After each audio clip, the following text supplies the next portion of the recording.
Hello friends, in this video we are going to see the water hammer effect actually occurring in the pipe and various phenomena related with it.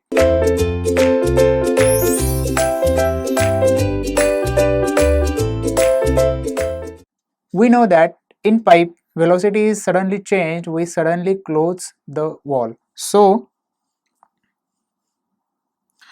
water and the most fluids are the comparatively incompressible and heavy. So in fluid mechanics as compared to air, water is considered as incompressible and heavy when they flow down a pipe depending on the dia, length and weight of the fluid motion. If the wall at the end of pipe is suddenly closed, means say for example this is a pipe, initially discharge Q is flowing through it with velocity V. So if wall at the end of pipe is suddenly closed, so this is the wall, the momentum of the fluid is changed. It is obvious that according to law of conservation of momentum, momentum cannot be destroyed. So momentum is conserved. So momentum of a fluid is changed and this will give rise to a forces on the wall.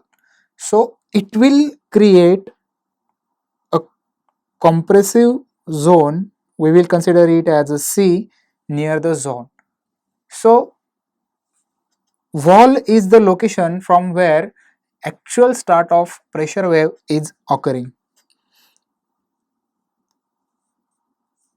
and within the pipe. So now this pressure zone will travel in zone of pipe along the length of the pipe in direction shown in the figure.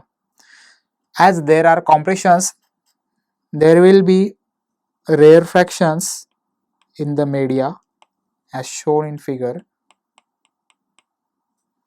So these are compression and rarefaction in the media. So this is called as the water hammer effect. So this hammering action due to sudden pressure is called as water hammer effect and can, depending on the magnitude of force, be very damaging. When first wave is traveling, there will not be any damaging conditions in the pipe, but when there are the reversal of the pressure waves and coincidence of first wave with another wave creates more pressure, and that pressure is actually dangerous one. So that can be damaging effect, that can be busting the pipe. Water hammer is a pressure surge, as this is the wave produced due to pressure. This is the pressure wave. So this is compression, this is rarefaction graphically. So traveling of these pressures with respect to time t, this is the pressure surge or wave caused when fluid, generally a liquid but sometimes also a gas, is in motion forced to stop and change direction suddenly. So actually pressing the wall creates the pressure wave. Due to sudden change in velocity, its direction is reversed, its change in direction occur, hence momentum is get changed. Water hammer commonly occurs when wall closes suddenly at an end of pipeline system and pressure wave propagates in the pipe. So as I have drawn the diagram, if this is the pipe, this pressure wave compression reverses in the direction of pipe, this is wall, and this travels along the length L in the pipe.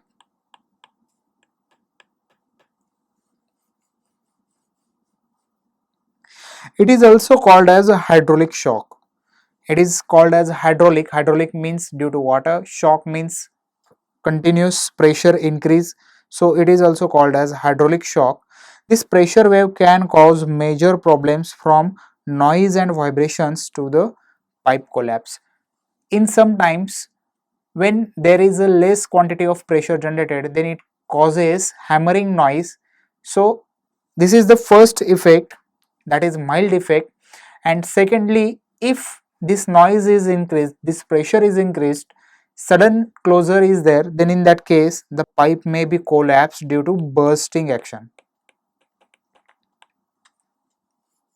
So water hammering effect is studied to consider this bursting effect, to avoid this bursting effect. When pipe is suddenly closed at the outlet, now we are going to see the reverse procedure. Means if suddenly opened condition is there, then in that case what will be the behavior?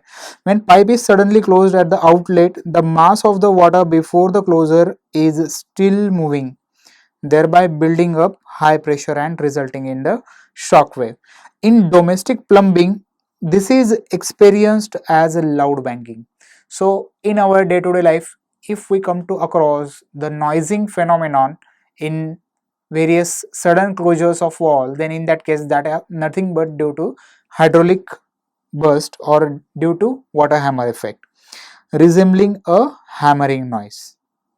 Water hammer can cause pipelines to break if pressure is high enough. So if this pressure is very high, then in that case pipe can be breaked. Air traps or stand pipes.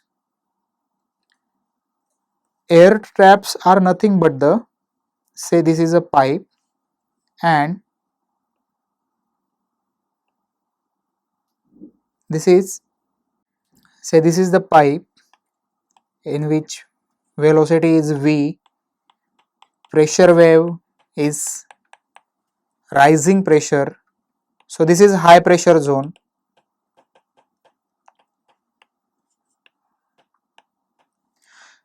When this high pressure zone travels up to a particular point where a vertical pipe is located, then in that case, say this is the initial pressure, this is initial level.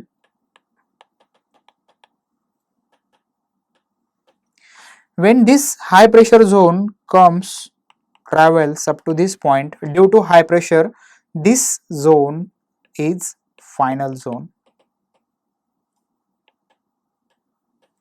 So this type of arrangement can be called as, say, surge tank. If quantity is less, then in that case we provide surge pipe, or we can consider if quantity is very large, say for example in hydropower stations, then in that case we provide surge well. So these are nothing but the vertical pipes provided to release this high pressure zone. When high pressure zone reaches to the junction, the pressure level is get raised. So air traps or standpipe, these are the standpipes or air traps, are sometimes added as a dampers to water system to absorb the potentially damaging forces caused by moving water. So these are the potentially damaging forces, and these are stopped by providing a raised structure, raised well, called as surge tank or standpipe or stand pipe. On the other hand, when upstream wall in the pipe closes, water downstream of the wall attempts to continue flowing, creating a vacuum that may cause a pipe to collapse or implode. The reverse action occurs, say for example, this is a zone of pipe in which this is first wall and this is second wall. Actual flow direction is this one. Initially both are closed. This is closed. This is closed. There does not any problem related with water hammering effect when both are closed. The reverse effect starts when this wall is open and this wall is closed. What will happen? When water will try to flow in this direction, there will be creation of negative pressure or vacuum pressure, because the wave will try to push itself. This mass will get pushed to the outward direction, and due to this pushing outward direction, the vacuum zone is created. Vacuum pressure is created. So we will call them as comparatively rare zone. So rarefaction will get started, and these are the compression zones, and these are the rarefaction zones. So this is the reverse effect. On the other hand, when upstream wall closes, water downstream of the wall attempts to continue flowing, creating a vacuum that may cause the pipe to collapse or implode. In initial case, when sudden closure was the wall, then in that case bursting action was, or exploding action of the pipe was seen. In reverse case, imploding means the pipe is trying to contract, this action is actually happening. This problem can be particularly acute if pipe is on the downhill slope. So if this pipe is slopey downhill like this is closed wall and this is open wall, then in that case this type of problem is arised. To prevent this, air and vacuum relief or air vents are installed just downstream of the wall to allow air to enter in the line for preventing this vacuum from occurring. So to avoid this, we generally provide, this is the downstream wall, here we provide air release wall. Okay, so this is the air release wall. What this wall will done, whenever there is sudden opening, then in that case it will allow entry of air to the pipe, and this entry of air will release the pressure, will release these rarefactions reached, which are started from the closed wall. That's all. Thank you.